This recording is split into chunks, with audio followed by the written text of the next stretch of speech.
Hey everyone, my name is Brayden. I did my field replacement at CDI Injury Recovery in Moosomin.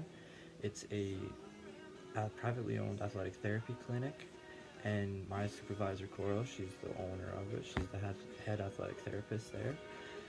We did everything from return to work programs to post surgery rehab patients to athletes coming in from amateur to elite levels, and we also just dealt with people that came in off the street with injuries that they had.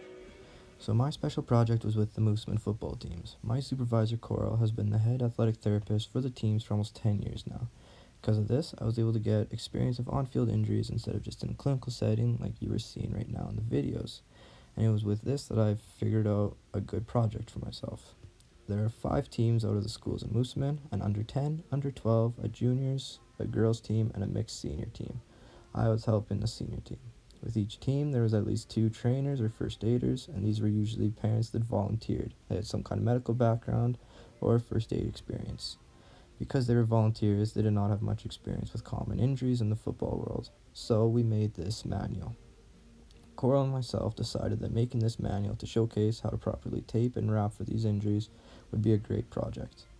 The manual has pictures and write-ups for common injuries like an ankle sprain, like you're watching right now, a wrist sprain, turf toe, shoulder instability with a shoulder spica, and more. I also included how to properly fit shoulder pads and helmets since this was part of the job as well. From what I can tell, the manual has been a success.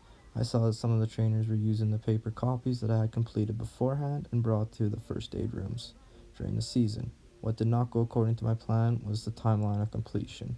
There was a mishap with the printing company, and when I got the final copies, the pages and words were all jumbled together and not how I had it laid out.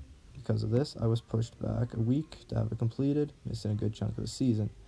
These manuals should have pretty good value for the teams in the future. I got them printed on hard paper copies, so that they do not rip and last for years down the road. There are new parents that volunteer to help to be trainers every year, so if they have this manual to fall back on, it'll be a great help for them in the future. The knowledge I gained was in proper taping and wrapping for myself. Finding these pictures and doing the write-ups gave about the proper techniques refreshed my memory on how to properly wrap and tape. With this extra experience, I've become a lot quicker and more confident in my taping and wrapping. The skills that I will take away from this are time management and to be proud of my work. I am really happy with how the book turned out after the original mishap, and I put a lot of time into this book. To see it turned out as well as it did was great.